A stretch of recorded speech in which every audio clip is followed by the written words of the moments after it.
আমি আরেকটা জাতীয় সমস্যা নিয়ে আপনাদের আমি লাভবার্ড অ্যাসোসিয়েশনের সভাপতি শুভকে একটু আমার এই বক্তব্যের প্রতি নজর দেওয়ার জন্য অনুরোধ করছি।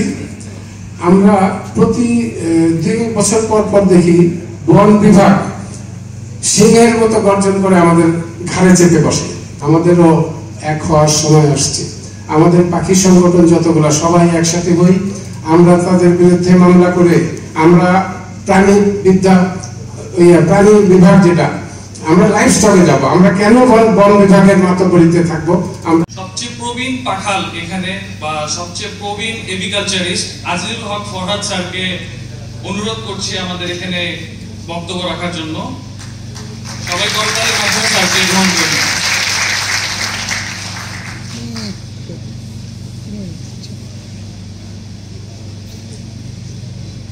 আসসালামু আলাইকুম ওয়া রাহমাতুল্লাহ।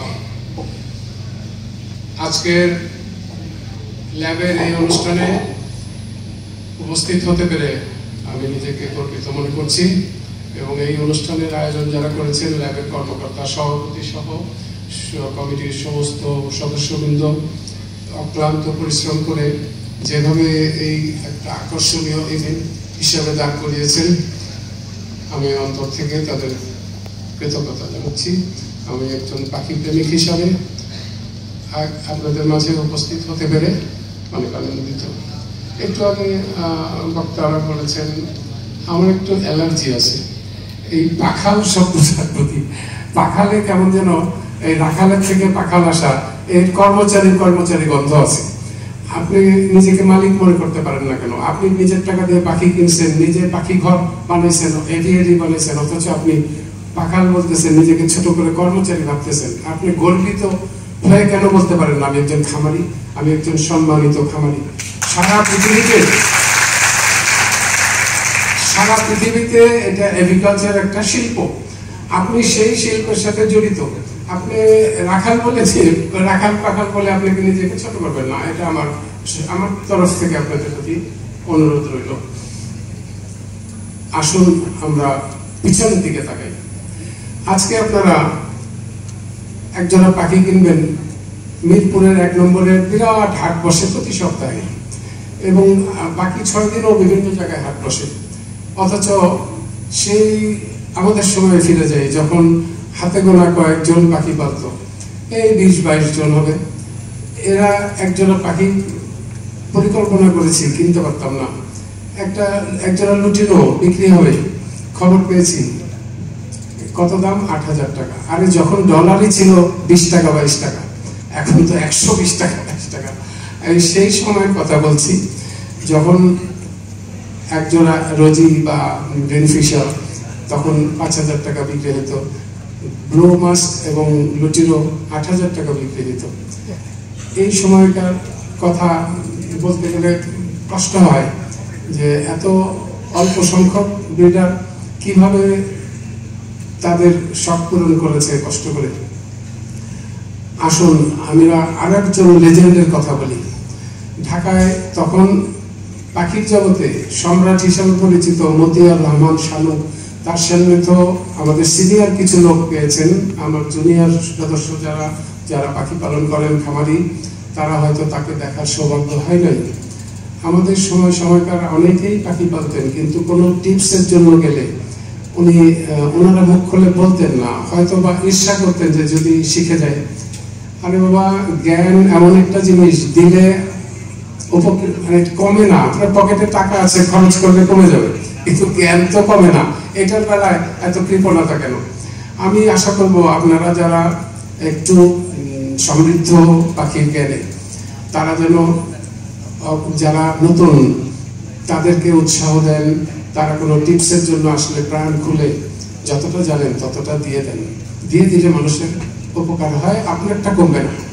তাহলে প্রফেসররা ফকির হয়ে যেত যদি দিয়ে দিলে যদি কমে যেত।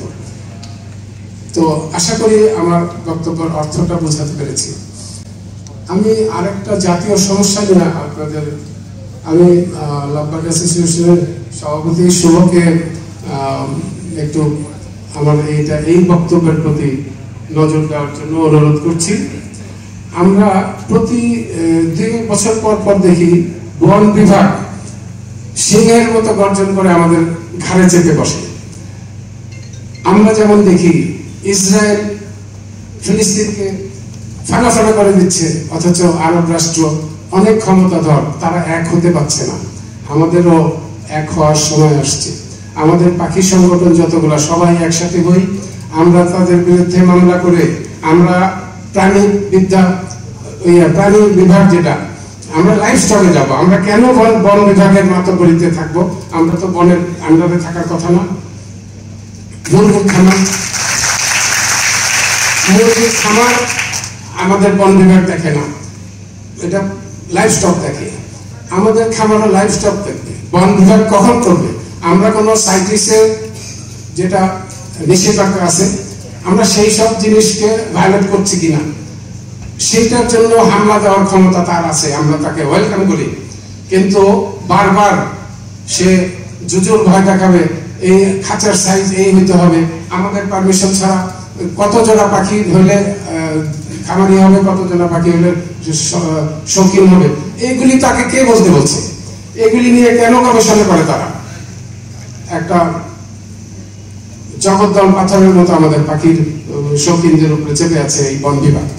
বন বিভাগের যে আইন আছে 2012-তে তারা একটা আইন পাস করেছে, এটা গেজেট নোটিফিকেশন হয়েছে, সেটা সম্পর্কে কম বেশি আমরা সবাই জানি। অন্য কোনো পাখি প্র্যাকটিস করলে 6 মাসের কারাদণ্ড, আপনি যত বড় ব্যারিস্টার ধরেন জামিন হবে না। এগুলা আমরা তো ওয়েলকাম করি, আমরা বন্য পাখি পালিও না, পালতে চাইও না। তাদের যারা করে তাদের উপযুক্ত শাস্তি হোক। দেশের বনজ সম্পদ তারা ধ্বংস করে, ট্র্যাপ করে ধরে নিয়ে আসে, বাজারে বিক্রি করে, এবং যারা পালে আমি তাদেরকে উৎসাহিত করতে চাই।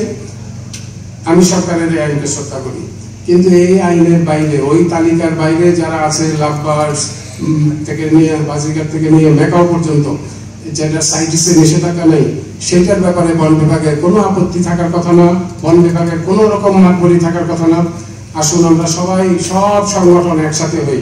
কে সমাজ কল্যাণ মন্ত্রণালয়ের নিবন্ধিত, কে নিবন্ধিত না, দরকার নেই। আমরা সবাই একযোগে হয়ে আমরা যদি একটা রিট পিটিশন করি, আমি মনে করি চিরদিনের জন্য তার এই বন বিভাগের এই আক্রোশ থেকে আমরা বাঁচতে পারবো। আমরা আইনের মাধ্যমে, আইনকে আমরা শ্রদ্ধা করি। আমরা সারা পৃথিবীতে, এটা এগ্রিকালচার একটা শিল্প, আমরা এটাকে প্রতিষ্ঠিত করবো ইনশাল্লাহ। আমরা পারবো যদি এক হই। আমরা লাইফ স্টকে চলে যাবো, বন বিভাগের আন্ডারে থাকবো না।